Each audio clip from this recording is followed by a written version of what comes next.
মুসলমানদের নেতৃত্বের মাধ্যমে আন্দোলনের ভিত্তিতেই 1857 ঈসাই সালে আজাদি আন্দোলন সেফাই বিপ্লবের প্রথম নেতৃত্ব প্রদান করেন হাজী ইমদাদুল্লাহ মহাজির মক্কি রহমতুল্লাহ আলাই, রশিদ আহমদ গঙ্গুই রহমতুল্লাহ আলাই, জাফর থানেশ্বর রহমতুল্লাহ আলাই, কাসেম নাজর রহমতুল্লাহ আলাই। তাদের ব্রিটিশ হটাও আন্দোলনের ভিত্তিতেই এদেশ থেকে ব্রিটিশ হটতে বাধ্য হয়েছিল। এই প্রথম আমরা স্বাধীন হলাম। কোন জায়গার থেকে? ব্রিটিশ থেকে। এই প্রথম স্বাধীনতার প্রতি দেখলাম যে সংখ্যাগরিষ্ঠ হিন্দুরা মুসলমানদের অধিকার প্রতিষ্ঠিত করতে পারছে না। আবারও আমরা চিন্তা করলাম যে ভিন্ন একটা দেশের দরকার, ভূখণ্ডের দরকার, যেখানে মুসলমানরা থাকবে, মুসলমানের অধিকার প্রতিষ্ঠিত হবে, মুসলমানরা কথা বলতে পারবে, ইবাদত করতে পারবে। আমরা আবার আন্দোলন শুরু করলাম, পাকিস্তান পাকিস্তান পাকিস্তান পাকিস্তান জিন্দাবাদ। এই পাকিস্তানের জন্য আন্দোলন কে করেছে? একমাত্র মুসলমান, অন্য কেউ না। এদেশ 47-এ স্বাধীন হয়েছিল ধর্মের ভিত্তিতে, অন্য কোনো ভিত্তিতে নয়।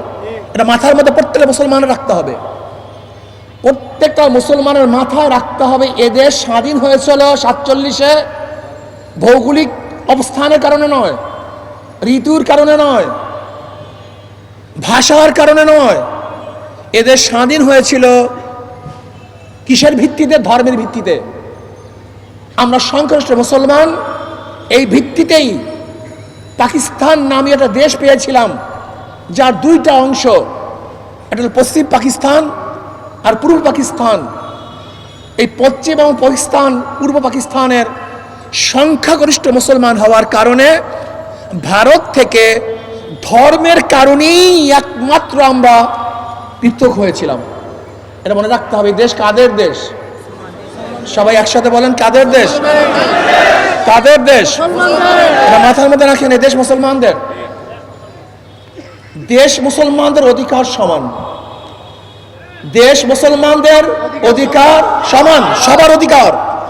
রাস্তা করছি আমি, হাঁটার অধিকার সবার। প্রতিষ্ঠান করেছি আমি, পড়ার অধিকার সবার। যেরকম আজকে যে ইউনিভার্সিটি দেখতেছেন, ঢাকা মেডিকেল কলেজ দেখতেছেন, বুয়েট দেখতেছেন, এর প্রতিষ্ঠাতা কে বলেন তো? নওয়াব সলিমুল্লাহ রহমতুল্লাহ আলী। মুসলমানরা জানে না। তুমি কি জানো এই বুয়েট, এই মেডিকেল ইউনিভার্সিটির গোটা জমি একজনই দান করেছেন? নওয়াব সলিমুল্লাহ রহমতুল্লাহ আলী।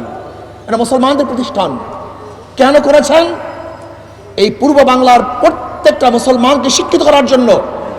আপনি কি জানেন তখন ক্যালকাটায়, বাংলাদেশে যেন ইউনিভার্সিটি হতে না পারে 41 বার মিটিং হয়েছিল, 41 বার। এমনকি রবি ঠাকুরের নেতৃত্বে গড়াইল মাঠে মিটিং হয়েছিল যেন ঢাকা ইউনিভার্সিটি না হতে পারে। যদি ঢাকা ইউনিভার্সিটি হয় তাই মুসলমানরা শিক্ষিত হয়ে যাবে। না, আমরা ওই মুসলমান যারা সাম্যতে বিশ্বাসী, মেডিকেল করেছি আমরা, বুয়েট আমাদের, ঢাকা ইউনিভার্সিটি আমাদের, কিন্তু পড়ার অধিকার, কথা বলেন না কেন?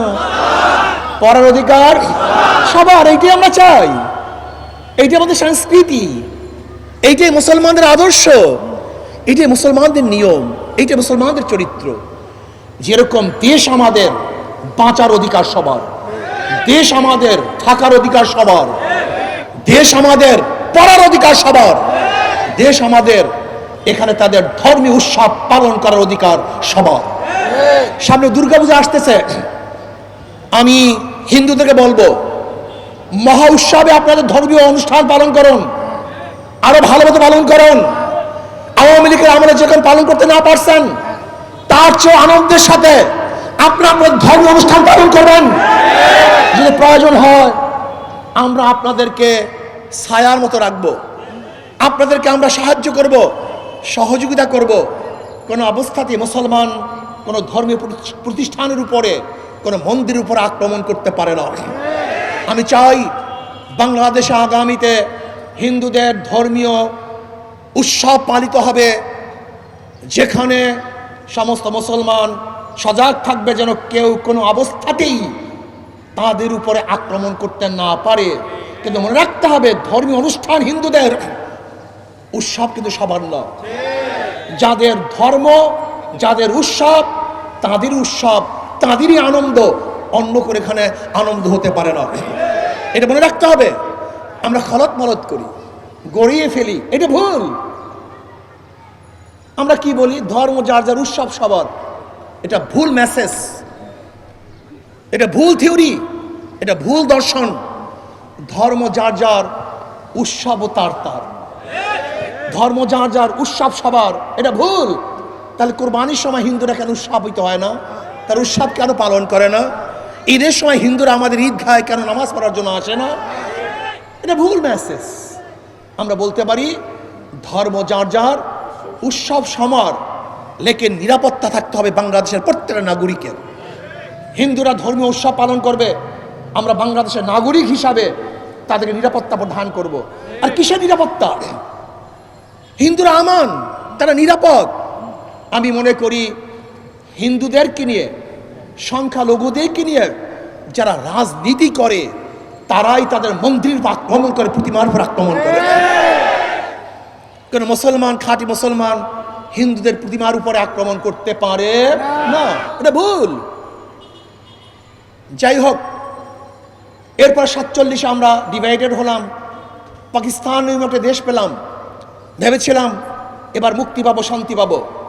কিন্তু পশ্চিমারা আমাদের অধিকার না দেওয়ার কারণে তাদের বিরুদ্ধে আবার আন্দোলন করলাম, সংগ্রাম করলাম। 71-এ বাংলাদেশ নামীয় আবার একটা ভূখণ্ড পেলাম। এইবার স্বাধীনতা কতবার হলো? তৃতীয়বার।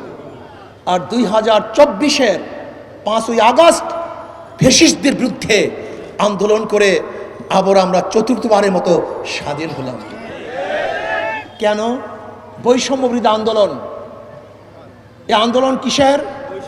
এই হরিজনদেরকে তাড়িয়ে দেওয়ার জন্য আন্দোলন নয়, বরং হরিজনদেরকে প্রতিষ্ঠিত করার আন্দোলন ছিল এই আন্দোলন। ঋষি, কামার, মজদুর, চামার, তাঁতি, শ্রমিক না, কাউকে বৈষম্য করার জন্য আন্দোলন করি নাই, বরং বাংলাদেশের প্রত্যেকটা নাগরিকের অধিকারকে সমুন্নত রাখার জন্যই 5ই আগস্ট আমরা জীবন দিয়েছিলাম, রক্ত দিয়েছিলাম, আমাদের জীবনের মায়া ত্যাগ করে রাজপথে ঝাঁপিয়ে পড়েছিলাম, নেতৃত্ব দিয়েছিলাম, আল্লাহর কাছে দোয়া করেছিলাম। হয়তো মজলুমের দোয়া আল্লাহ কবুল করেছেন।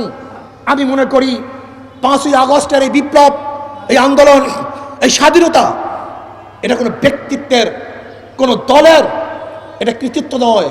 এই কৃতিত্ব একমাত্র আমার আল্লাহর। আমার আল্লাহ রব্বুল আলামিনের রহমাতি এই ফ্যাসিস্ট এদেশ থেকে ভাগতে বাধ্য হয়েছে। কিন্তু আমরা কি দেখতেছি? 5ই আগস্টের পরে আজকে আবার একদল ফ্যাসিবাদ, দখলদার, লুটেরারা আবার দেশকে লুট করার চক্রান্ত করতেছে, জুলুম করতেছে, অত্যাচার করতেছে, অবিচার করতেছে। আমরা চাই না কারোর উপর জুলুম করতে। আমরা স্পষ্ট বলেছি, নিরপরাধ যারা আওয়ামী লীগ আছে, আওয়ামী লীগ করার কারণে আমরা তাদেরকে জেল দিতে চাই না, কেস দিতে চাই না। যারা অপরাধী, সে আমার দলের হোক না কেন, আমার সন্তান হোক না কেন, যে অপরাধী আমি তার বিচার চাই। কিন্তু যে অপরাধী নয়, সে আমার দুশ্মন হলেও আমি তার বিচার চাই না। মনে রাখতে হবে, ইসলাম ইনসাফ প্রতিষ্ঠা করার জন্য দুনিয়াতে আসছে। ইনসাফকে প্রতিষ্ঠা করার জন্য ইসলাম দুনিয়াতে আসছে। নবী আলাইহিস সালাতু ওয়াস সালাম বলেছেন, আমার মেয়ে যদি ফাতেমাও চুরি করে, আমি তার হাত কেটে দেব। এর নাম ইসলাম, এর নাম মানবতা, এর নাম নীতি ও আদর্শ। আমি এখানে সমস্ত মুসলমানদেরকে বলবো, সমস্ত ভাইদেরকে বলবো, হাজারো ভালো মানুষ, চরিত্রবান মানুষ, শিক্ষিত মানুষ আজকে রাজনীতি করে না কেন? গান্দার কারণে, নষ্ট রাজনীতির কারণে, এই পচা রাজনীতির কারণে। এই পচা রাজনীতির কারণে হাজারো ভালো মানুষগুলি বাহিরে থাকার কারণে চোর, গুন্ডা, বদমাশ, লুচ্চা এবং ডাকাতরা এই অঙ্গনকে দখল করে নিয়েছে। আমি অনুরোধ করব, আসুন ঘরে বসা, মসজিদের কোণে বসা, প্রতিষ্ঠানে বসা হাজারো ভালো, ভদ্র, জ্ঞানী, চৌকস, দেশপ্রেমিক, মানবতার পক্ষে হাজার মানুষ যারা আছেন, আপনারা আসুন আর রাজনীতিতে আসুন। ইসলামী আন্দোলন বাংলাদেশের পতাকা তলে চলে আসুন, এই ছায়া তলে চলে আসুন। আমরা ভালো মানুষগুলি ঐক্য হয়ে এই দেশটাকে ভালো বানাবার চেষ্টা করবো ইনশাআল্লাহ। দুর্নীতি মুক্ত একটা দেশ উপহার দেব, যেখানে জুলুম থাকবে না, অত্যাচার থাকবে না, অবিচার থাকবে না। আমার মা বোনদের ইজ্জত নিরাপদ হবে, যেখানে শ্রমিক, তাঁতি, কুলি, মজদুররা তাদের ন্যায্য অধিকার ফিরে পাবে, যেখানে বৈষম্য থাকবে না, কে মুসলিম, কে হিন্দু, কে খ্রিস্টান, কে বৌদ্ধ সম্মিলিতভাবে এই দেশটাকে গড়ার চেষ্টা করবে ইনশাআল্লাহ। প্রিয় ভাইয়েরা আমার, আজকে দেশ যদি ইসলাম হুকুমাত চলে আসে, আমি বিশ্বাস করি আগামী 5-10 বছরের মধ্যে এদেশের দরিদ্র বলতে কিছু থাকবে না। সমস্ত মানুষ দরিদ্র সীমার উপরে চলে যাবে।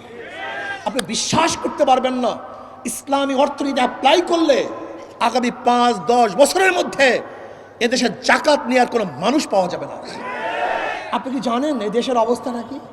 আপনারা দেখেছেন উন্নয়ন উন্নয়ন, কিন্তু চুরির উন্নয়ন দেখেন নাই।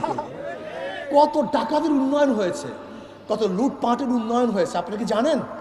এখানে যারা আছেন প্রত্যেকের মাথার উপরে 1.5 লক্ষ টাকা ঋণ। আজকে যে সন্তান জন্মগ্রহণ করবে তার মাথার উপরেও 1.5 লক্ষ টাকার ঋণের বোঝা মাথায় নিয়ে জন্মগ্রহণ করবে। 14 লক্ষ কোটি টাকা, 14 লক্ষ কোটি টাকা দেশ থেকে পাচার করা হয়েছে, ব্যাংকে লুটপাট করা হয়েছে, চুরি ডাকাতি করে গোটা ব্যাংকে ধ্বংস করা হয়েছে।